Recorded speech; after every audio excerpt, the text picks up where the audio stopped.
വീടിൻ്റെ മെയിൻ്റനൻസ് നിങ്ങൾക്ക് നാളെ ഒരു തലവേദനയാകാതിരിക്കണം. അങ്ങനെയാണെങ്കിൽ വീട് പണിയുന്ന സമയത്ത് ഈ പറയുന്ന കാര്യങ്ങളൊക്കെ ശ്രദ്ധിക്കും.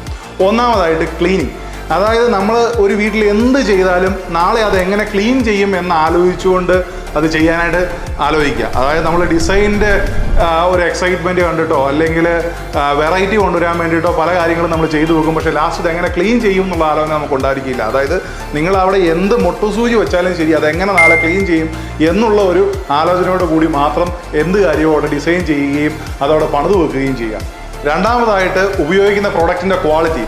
അതായത് ഒരു സ്ഥലം, അതിപ്പോൾ ഒരു സ്ലാബ് ആയിക്കോട്ടെ ഇല്ലെങ്കിൽ ഒരു ടാപ്പ് ആയിക്കോട്ടെ, അത് എത്ര പ്രാവശ്യം ഉപയോഗിക്കും, എത്ര തവണ ഉപയോഗിക്കും, എങ്ങനെയൊക്കെ ഉപയോഗിക്കും എന്നുള്ളതൊക്കെ പരിഗണിച്ചുകൊണ്ട് അതിനനുസരിച്ചിട്ടുള്ള ക്വാളിറ്റിയുള്ള മെറ്റീരിയൽ ഓരോ സ്ഥലത്തേക്കും വേണ്ടിയിട്ട് തിരഞ്ഞെടുക്കുക. അതായത് ഒരു പ്രൊഡക്റ്റിൻ്റെ ക്വാളിറ്റിയും ഡ്യൂറബിലിറ്റി അനുസരിച്ചിരിക്കും അത് ഉണ്ടാക്കുന്ന തലവേദനയും.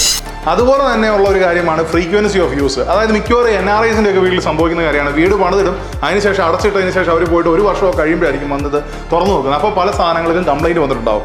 ഇതുണ്ടാകാനുള്ള മെയിൻ കാരണം എന്ന് പറയുന്നത് ഇത് നമ്മൾ ഉപയോഗിക്കാതെ വെക്കുമ്പോൾ ഉണ്ടാകുന്ന ഉറഞ്ഞു പോവുക എന്ന് പറയുന്ന ഒരു പ്രോസസ്സാണ്. അതായത് നമുക്കറിയാം ഒരു വിജാഗിരി സ്ഥിരമായിട്ട് തുറക്കുകയും അടക്കുകയും ചെയ്യുന്ന ഒരു ഡോർ ആണെന്നുണ്ടെങ്കിൽ അതിൻ്റെ വിജാഗിരിക്ക് തുരുമ്പ് വരാനോ കംപ്ലൈൻറ്റ് വരാനുള്ള സാധ്യത വളരെ കുറവായിരിക്കും. അതേസമയം വർഷങ്ങളായിട്ട് അടഞ്ഞു കിടക്കുന്ന ഒരു ഡോർ നമ്മൾ തുറക്കാൻ ശ്രമിക്കുമ്പോൾ നമുക്കറിയാം അതിൻ്റെ വിജാഗിരി ചിലപ്പോൾ തുരുമ്പെടുത്തിട്ടുണ്ടാവും അല്ലെങ്കിൽ അത് വിട്ടുപോയിട്ടുണ്ടാവും. അങ്ങനത്തെ കംപ്ലൈൻറ്റുകൾ വരാനുള്ള സാധ്യത വളരെ കൂടുതലാണ്.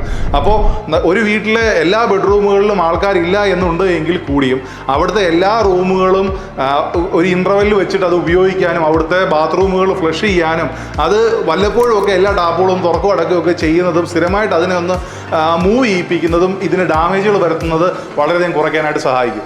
അതുപോലെ തന്നെ നമ്മൾ ശ്രദ്ധിക്കേണ്ട ഒരു കാര്യമാണ് ഒരു റൂമിൻ്റെ വെന്റിലേഷൻ എന്ന് പറയുന്നത്. ഈ അടഞ്ഞു കിടക്കുന്ന ഒരു മുറിയാണെന്നുണ്ടെങ്കിൽ അവിടുത്തെ ഫേർണിച്ചറുകളും കർട്ടൻസും ഒക്കെ പൂപ്പൽ വന്ന് പോകാനുള്ള സാധ്യത വളരെ കൂടുതലാണ്.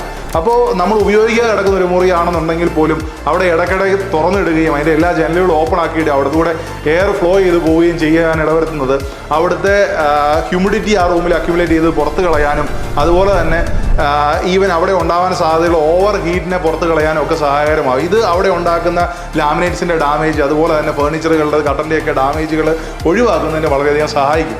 നിങ്ങൾ പണിയുന്ന വീട് നിങ്ങൾക്ക് നാളെ ഒരു തലവേദനയാകാതിരിക്കണമെന്നുണ്ടെങ്കിൽ ഈ പറയുന്ന കാര്യങ്ങൾ നിങ്ങൾ നിങ്ങളുടെ വീട്ടിൽ ശ്രദ്ധിക്കുക.